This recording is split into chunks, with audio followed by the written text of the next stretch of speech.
வணக்கம். தமிழ் ஃபுட் கார்னர்ல உருளைக்கிழங்கு பூரி மசாலா பண்ண போறோம். இதை ரொம்ப ஈஸியா வேகமா செஞ்சிடலாம். பூரிக்கு சைட் டிஷ்ஷா வச்சு சாப்பிட்றதுக்கு ரொம்பவே சூப்பரா இருக்கும். இப்போ எப்படி பண்றதுன்னு பார்க்கலாம். இது வரைக்கும் தமிழ் ஃபுட் கார்னர் சேனலை சப்ஸ்கிரைப் பண்ணாதவங்க சப்ஸ்கிரைப் பண்ணிக்கோங்க. 300 கிராம் உருளைக்கிழங்க வாஷ் பண்ணிட்டு தோலெல்லாம் நல்லா சீவிட்டு இந்த மாதிரி சைஸ் துண்டுகளா கட் பண்ணி தண்ணியில போட்டு வச்சிருக்கேன். கட் பண்ண உருளைக்கிழங்க தண்ணியை வடிச்சிட்டு இந்த குக்கர்ல சேர்க்கிறேன். இதுல 1 கப் அளவு தண்ணி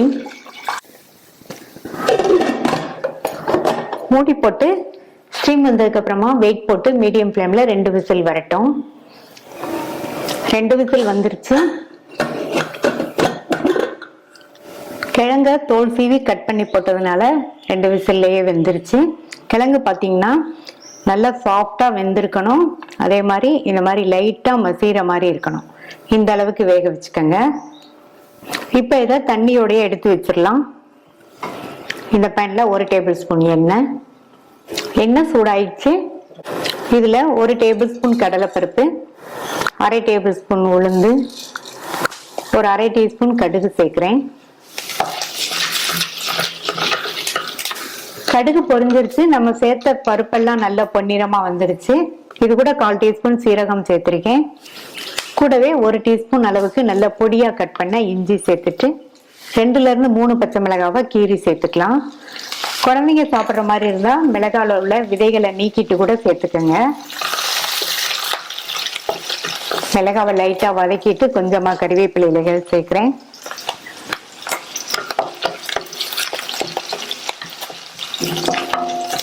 அடுத்து 2 மீடியம் சைஸ் வெங்காயத்தை இந்த மாதிரி நீல வாக்கில் கட் பண்ணி சேர்த்துட்டு இந்த வெங்காயம் கண்ணாடி பதம் வர வரையும் வதங்கட்டும். வெங்காயம் ரொம்ப வதங்கக்கூடாது, கண்ணாடி பதம் வர வரையும் வதங்கினா போதும். இப்போ வெங்காயம் வதங்கி கண்ணாடி பதம் வந்துருச்சு. இந்த அளவுக்கு வதக்கிக்கங்க. இதில் ஒரு மீடியம் சைஸ் தக்காளியை கட் பண்ணி சேர்க்க போகிறேன். தக்காளியில் உள்ள விதைகளை எல்லாம் நீக்கிட்டு கட் பண்ணிக்கங்க. இதில் 1/4 டீஸ்பூன் மஞ்சள் தூளும் கொஞ்சமா 1/4 டீஸ்பூன்ல பாதி பெருங்காய பவுடர் சேர்க்கிறேன். இந்த மசாலாக்கு தேவையான அளவு உப்பு சேர்த்துக்கலாம். நான் 3/4 டீஸ்பூன் சேர்த்திருக்கேன். அப்புறமா தேவைப்பட்டா செக் பண்ணிட்டு சேர்த்துக்கலாம். நம்ம சேர்த்த தக்காளி நல்லா வதங்கி வரட்டும். நான் தக்காளி சேர்த்திருக்கேன். உங்களுக்கு தக்காளி சேர்க்க விருப்பம் இல்லைன்னா மசாலாலாம் செஞ்சு ரெடி பண்ணி முடிச்சதுக்கு அப்புறமா கடைசியில 1/2 டீஸ்பூன் லெமன் ஜூஸ் சேர்த்துக்கங்க. அதுவும் நல்லா இருக்கும். நம்ம சேர்த்த தக்காளி எல்லாம் நல்லா வதங்கிடுச்சு. வேக வச்ச உருளைக்கிழங்க தண்ணியோடய சேர்த்துட்டேன். நம்ம சேர்த்த கிழங்க அங்கங்க 1-2 தெரிகிற மாதிரி மசிச்சு விட்டுக்கங்க.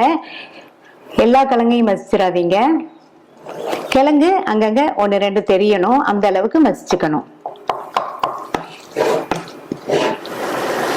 கிழங்கு அங்கங்க 1-2 தெரிகிற மாதிரி மசிச்சாச்சு. இந்த மசாலா 3ல இருந்து 4 நிமிஷத்துக்கு கொதிக்கணும். கொஞ்சம் திக்கா இருக்கு. அதனால இதுல சூடான தண்ணி 1/2 கப் சேர்க்கிறேன். தண்ணி சூடாதான் சேர்க்கணும். நார்மல் வாட்டர் சேர்த்தீங்கன்னா மசாலா நீர்த்து போயிருக்கிற மாதிரி இருக்கும். நல்லா கலந்து விட்டுட்டு உப்பு போதுமா என்னன்னு செக் பண்ணி பார்த்துக்கங்க. செக் பண்ணிட்டு தேவைப்பட்டா சேர்த்துக்கங்க. நான் சேர்த்த உப்பு சரியா இருக்கு. இப்ப மூடி போட்டுடலாம். சிம்ல வச்சு 3ல இருந்து 4 நிமிஷத்துக்கு கொதிக்கட்டும். அப்பப்போ ஓபன் பண்ணி பார்த்து மிக்ஸ் பண்ணிக்கங்க.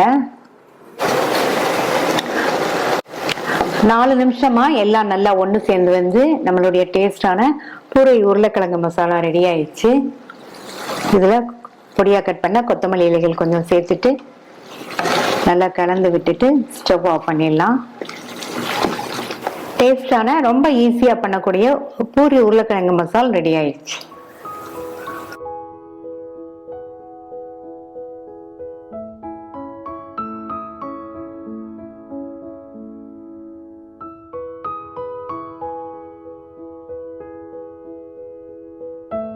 பூரி பண்ண போறோம்.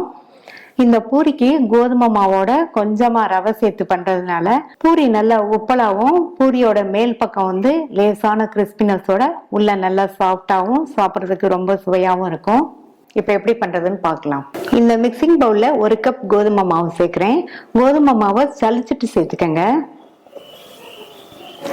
3/4 டீஸ்பூன் ரவை. ரவை நல்லா நைஸான ரவையா எடுத்துக்கங்க. 1/2 டீஸ்பூன் டேபிள் சால்ட், 1 டீஸ்பூன் எண்ணெய் சேர்த்துட்டு நல்லா கலந்து விட்டுறலாம்.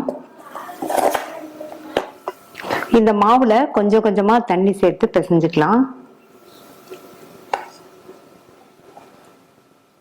பூரிக்கு மாவு வந்து சப்பாத்தி மாவு மாதிரி தளர்வா இருக்கக்கூடாது, கொஞ்சம் டைட்டாக தான் இருக்கணும். அப்போதான் பூரி வந்து நல்லா உப்பலாக வரும். ஃபர்ஸ்ட் 1/4 கப்பு தண்ணி சேர்த்து பிசைஞ்சேன்.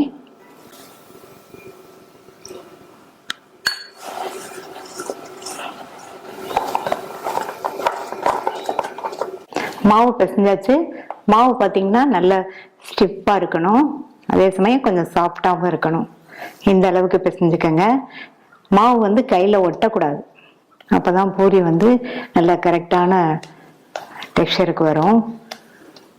இதில் கொஞ்சமாக ஒரு 1/2 டீஸ்பூன் மட்டும் எண்ணெய் சேர்த்து நல்லா மேலே அப்ளை பண்ணி விட்டுட்டு ஒரு 10 நிமிஷம் மூடி வச்சிடலாம். ரொம்ப நேரம் ஊறணுங்கிறது இல்லை, ஒரு 10 நிமிஷம் ஊறினா போதும். 10 நிமிஷமாச்சு. மாவை லைட்டாக ஒரு தடவை பிசைஞ்சிட்டு உருண்டைகளாக பிரித்து வச்சிடலாம்.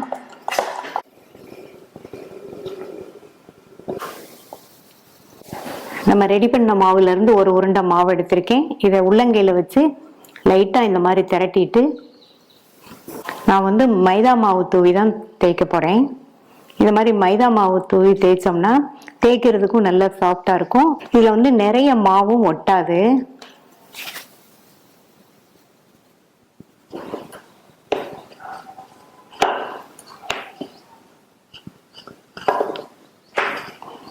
எல்லா பக்கமும் ஒரே திக்னஸ்லாம் இருக்கிற மாதிரி தேய்ச்சாதான் பூரி வந்து நமக்கு நல்லா கரெக்டாக உப்பி வரும். அதே மாதிரி ரொம்ப மெல்லிசா தேய்ச்சிங்கன்னா அப்பளம் மாதிரி இருக்கும், ரொம்ப திக்காக தேய்ச்சாலும் பூரி வந்து ஹார்டாக இருக்கும். இந்த திக்னஸ்க்கு இருக்கிற மாதிரி தேய்ச்சிக்கங்க. இதே மாதிரி எல்லாத்தையும் தேய்ச்சிட்டு எண்ணெயில் போட்டு எடுத்துடலாம். பூரியை போடுறதுக்கு பேன்ல எண்ணெய் விட்டு சூடாயிடுச்சு. எண்ணெய் வந்து நல்லா சூடா இருக்கணும், அப்பதான் பூரி நல்லா உப்பலா வரும். கொஞ்சமா மாவு எடுத்து போட்டோம்னா கலர் மாறாம உடனே எலும்பி வரணும். இப்போ வந்து கரெக்டா இருக்கு. பூரியை போட்டு எடுத்துடலாம். நம்ம தேய்ச்ச பூரியை எடுத்து மெதுவா இந்த மாதிரி சேர்த்துருங்க. லைட்டா மட்டும் இந்த மாதிரி பிரஸ் பண்ணி விடணும்.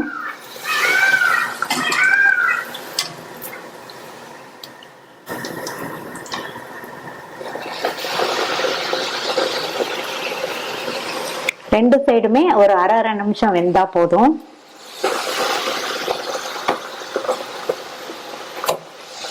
இப்ப கரெக்டா வெந்துருச்சு, எடுத்துடலாம்.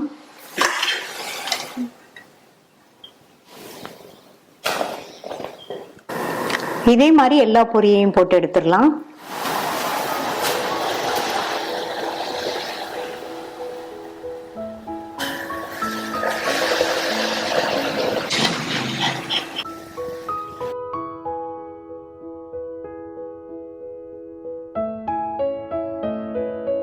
நீங்களும் ஒரு தடவை ட்ரை பண்ணி பார்த்துட்டு உங்கள் கமெண்ட்ஸை சொல்லுங்கள். தேங்க்யூ.